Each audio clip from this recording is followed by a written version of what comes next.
Happy, beautiful day. It's Pete Cohen. It's episode 179 of the My 365 podcast series. Today's podcast is how to take control of your emotions. Get ready for another game-changing podcast as I share with you some practical insights and tools to help you be the very best that you can be every single day.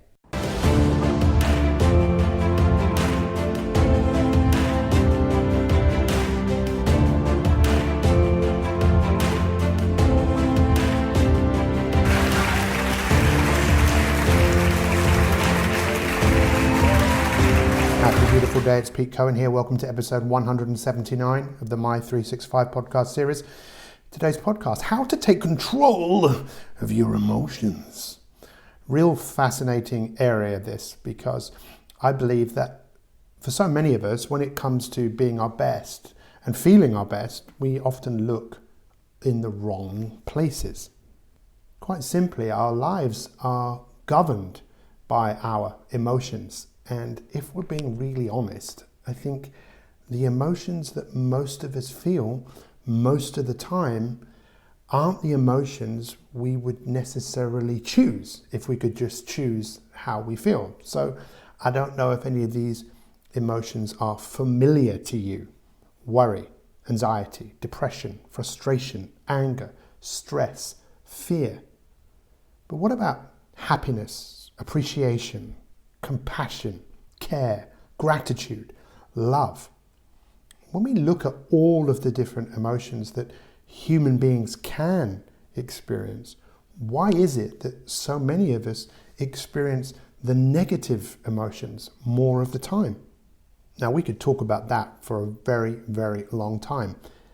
I've got my own opinion about that, and I think there's two major points I want to make to you regarding why so many of us experience uncomfortable, draining emotions.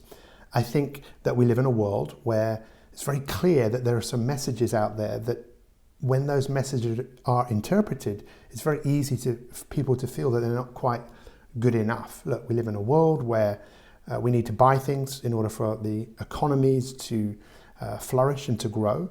So many of us feel that we need to buy things in order to be happy, to be our best. And many of us feel not quite good enough. And it just creates this kind of toxic environment where under the surface of things, people aren't feeling the way they would necessarily choose to. But also just in the way that our brains are actually made up.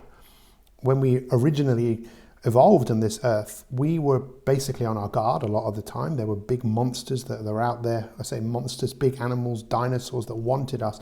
We were not top of the food chain like we are now. So we really had to be on our guard. And that ability is still there and it's triggered multiple times. In fact, it's estimated that most of us today would experience more stress in one day than most cave people would possibly experience in their whole lifetime.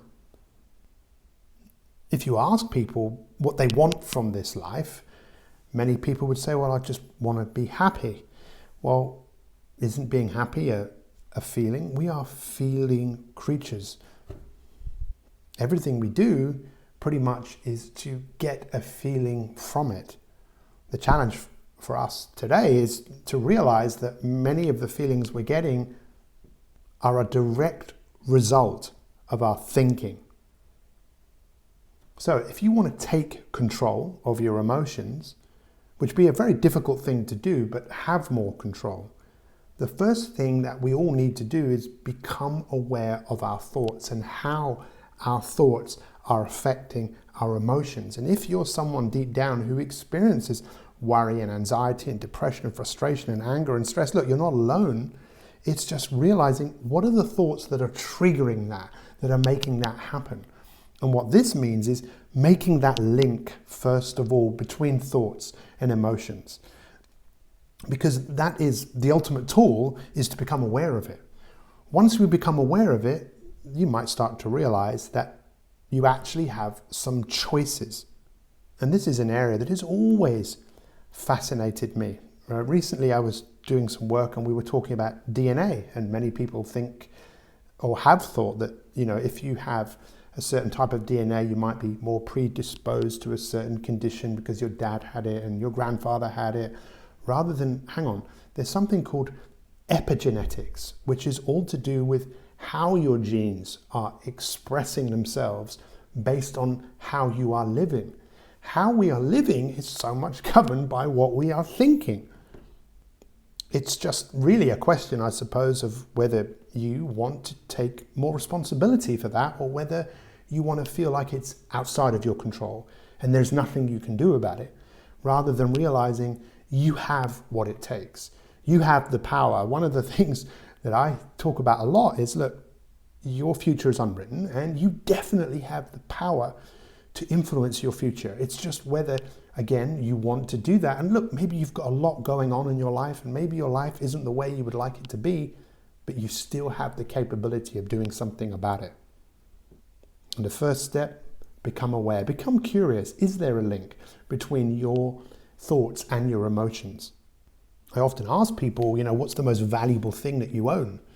And probably wouldn't surprise you that the most common answer that we get is people say, well, my health. But then when you look at how people live their life, you'd think, well, hang on a second.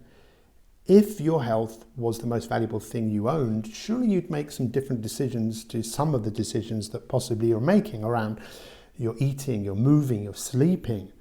But then on the inside, if your health was the most important thing and you'd made the link between health and emotion, again, maybe you do something different. I've always been fascinated by the way that medicine, the Western world of medicine, looks at human life. And, if you're sick, you go to the doctor, and the doctor can't really make you very well, but can make you and help you to stop being sick. They're very interested in how poor health is through bacteria, the metabolic effect, toxicity, and how these cause physical illness. And of course, there's a link. There must be a link there. But what about the link with negative emotion and how that affects our life? It's been proven. Many studies have shown that stress is related to things like heart disease, high blood pressure, how even certain types of cancer are related to emotions like anger.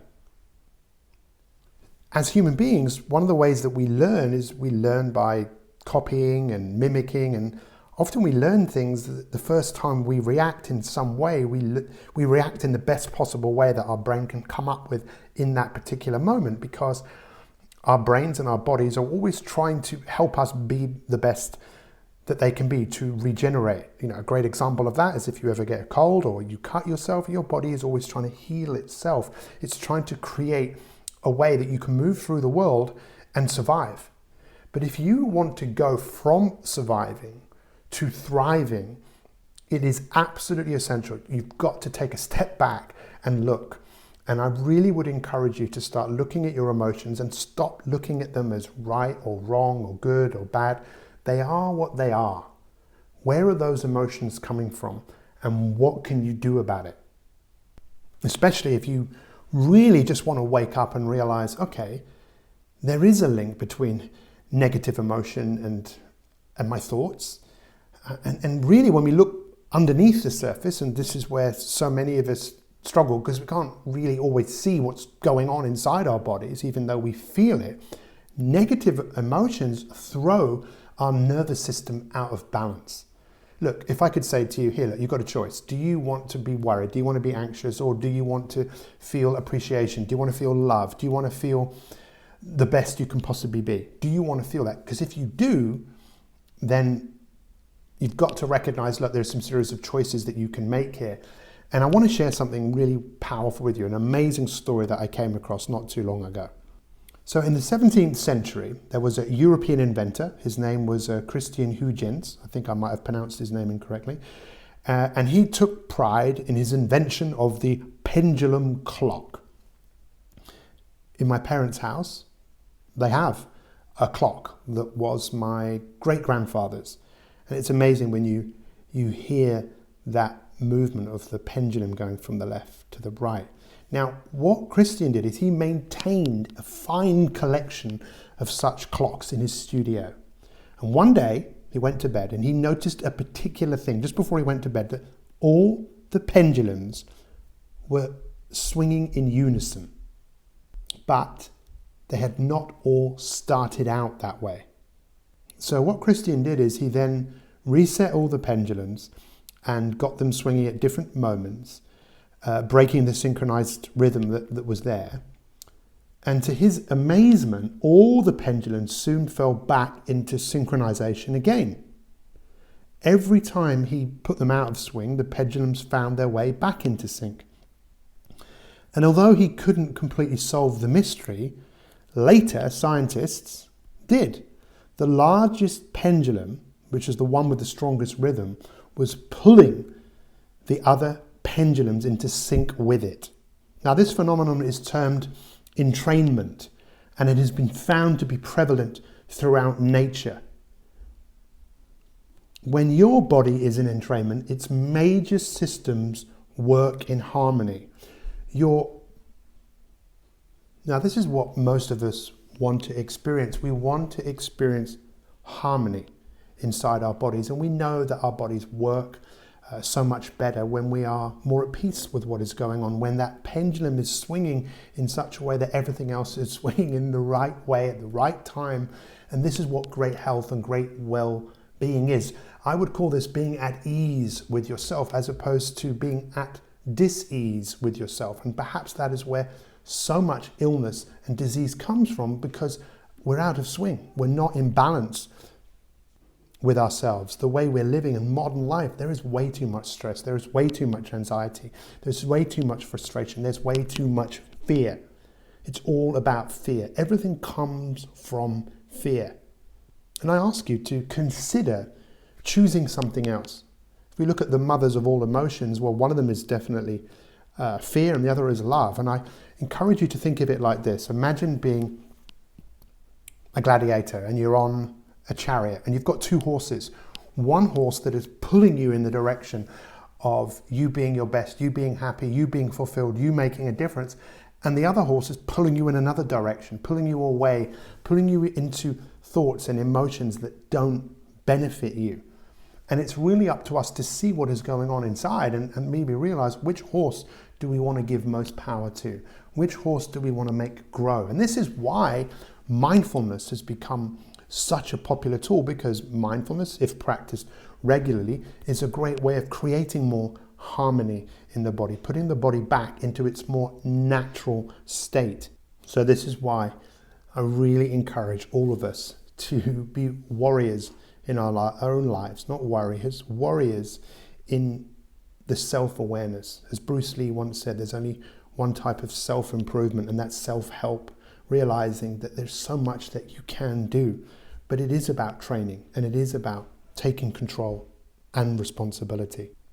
So would you accept a challenge from me? You know, one of the goals of these podcasts is to empower people with some tools and some techniques and some different perspectives. We know that people don't change when we tell them what to do. We know people change when their perspective changes. So here's an opportunity right now to give you a different perspective of stress and the manifestation of that.